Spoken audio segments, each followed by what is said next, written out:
आपका स्वागत है आपके अपने YouTube चैनल सरकारी गुरुजी में। आज हम पढ़ने वाले हैं पर्यावरण और हम की कार्यपुस्तिका का अध्याय 15, जिसका शीर्षक है आसपास की सफाई। तो आइए कार्यपुस्तिका में दिए प्रश्नों का उत्तर जानते हैं। गतिविधि 1, अपने मोहल्ले में घूमकर पता लगाकर लिखिए। तो आइए देखें। क, मोहल्ले में रहने वाले लोग कचरा कहाँ फेंकते हैं? तो आइए उत्तर जानते हैं। मोहल्ले में रहने वाले लोग कचरा कूड़ेदान में फेंकते हैं। हालांकि कई बार कूड़ेदान न होने की वजह से लोग कचरा सड़क पर फेंक देते हैं। ख, कचरा बीनने वाले कचरे में से कौन कौन सी चीजें चुनते हैं और क्यों? तो आइए उत्तर जानते हैं।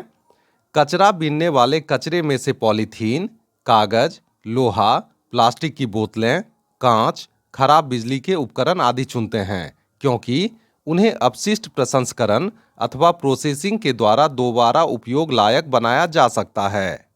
गौ, यदि 2-3 दिन तक कचरा न उठाया जाए तो क्या होगा? तो आइए उत्तर जानते हैं।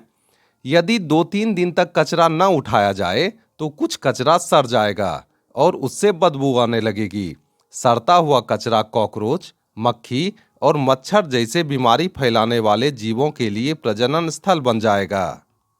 गतिविधि 2, तालिका में दी गई वस्तुओं में से जिनसे खाद बन सकती है उन पर सही का निशान और जिनसे खाद नहीं बन सकती है उन पर गलत का निशान लगाइए। तो आइए देखें।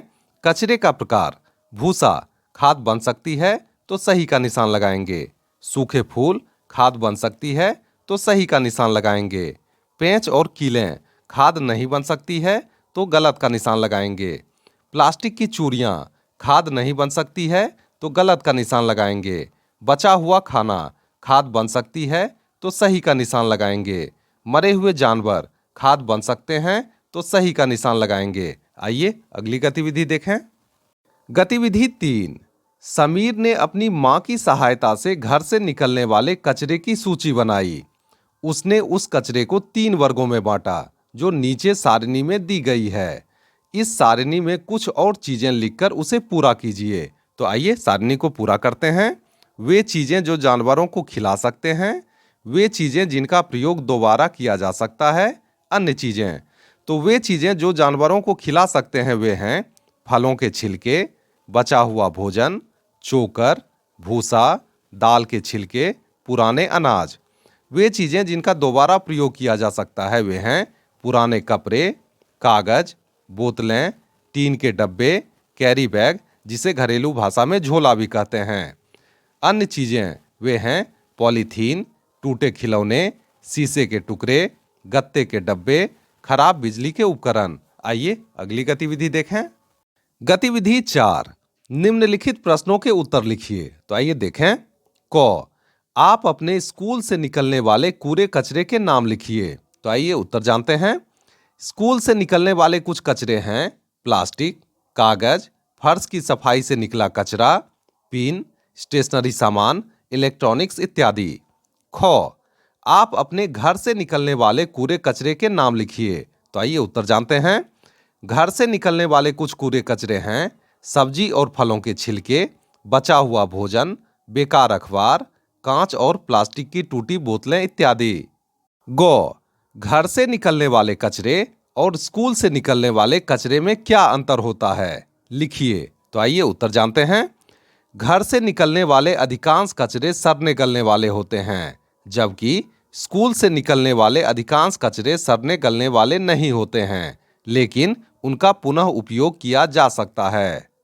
घ, गांवों तथा शहरों से निकलने वाले कचरे में क्या अंतर होता है? लिखिए। तो आइए उत्तर जानते हैं। गांव के लोग मुख्य रूप से कृषि और पशुपालन का कार्य करते हैं। इन कार्यों से पैदा होने वाले कचरे स्वतः ही सड़ने गलने में सक्षम होते हैं, जिनसे बाद में जैविक खाद बनाया जाता है। शहरों से निकलने वाले कचरे आमतौर पर स्वतः ही सड़ने गलने में सक्षम नहीं होते हैं। उन्हें प्रोसेसिंग के बाद दोबारा उपयोग लायक बनाया जा सकता है। अंगो, आप अपने घर से निकलने वाले कूड़े कचरे को कहाँ फेंकते हैं? तो आइए उत्तर जानते हैं। मैं अपने घर से निकलने वाले गीले कचरे को गड्ढे में डालता हूं और सूखे कचरे को कूड़ेदान में डालता हूं। आइए अगली गतिविधि देखें। गतिविधि 5, निम्नलिखित कचरे को छांटकर सारणी में सही जगह पर लिखिए। तो आइए कचरों को छांटकर सही जगह पर लिखते हैं। गलने वाला कचरा, न गलने वाला कचरा।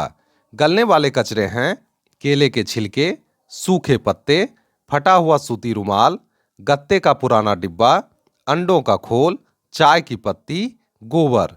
न गलने वाला कचरा वे हैं चिप्स के रैपर, लोहे के टुकड़े, पॉलीथीन की थैलियां, इंजेक्शन की प्रयोग की हुई सुइयां। आइए अगली गतिविधि देखें। गतिविधि 6, रसोई के कचरे को खाद में बदलने के चरण नीचे दिए गए हैं। चरणों के सही क्रम पर सही का निशान लगाइए। तो सही क्रम है क 2 1 4 3। गड्ढे के निचले हिस्से को रेत से ढक दें। कचरे को गड्ढे में डालें। केचुए डाल दें। गड्ढे को बोरे या घास से ढक दें। आइए अगली गतिविधि देखें। गतिविधि 7, नीचे 3 चित्र दिए गए हैं। सही आदत वाले चित्र के नीचे सही एवं गलत आदत वाले चित्र के नीचे गलत लिखिए। तो आइए देखें।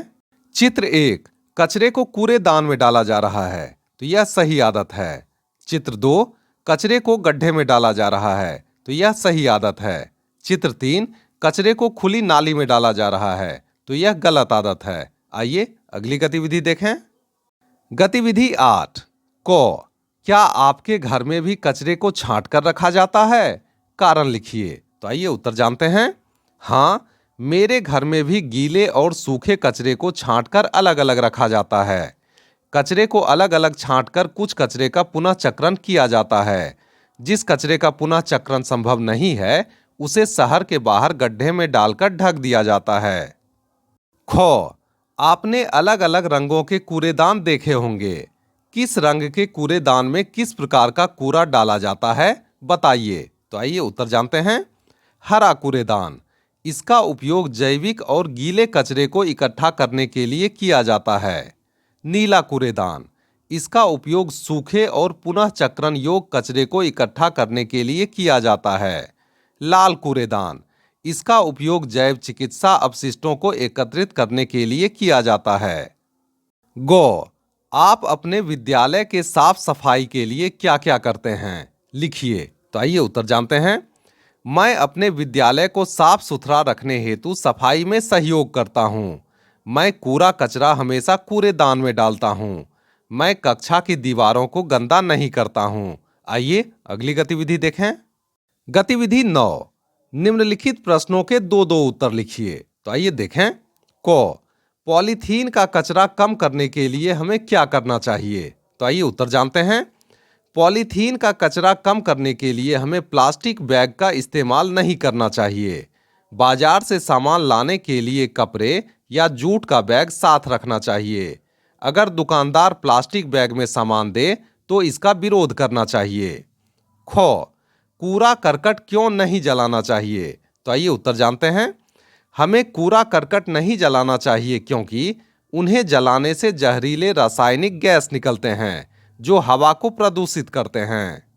गौ, यदि नालियों में पॉलीथीन फंस जाए तो क्या होगा? तो आइए उत्तर जानते हैं। यदि नालियों में पॉलीथीन फंस जाए तो वह अवरुद्ध हो जाएगा और गंदा पानी चारों ओर फैल जाएगा।